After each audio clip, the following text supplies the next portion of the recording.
నమస్తే SR7 టీవీకి స్వాగతం. నా పేరు శబానా. భద్రాచలం శ్రీ సీతారామచంద్ర స్వామి దేవస్థానం తరపున భక్తులకు నేటి నుండి మజ్జిగ పంపిణీ.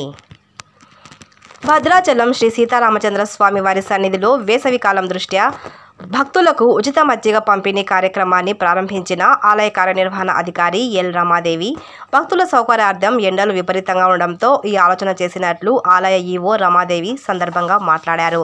Reporting SR7 TV news, Telangana state incharge.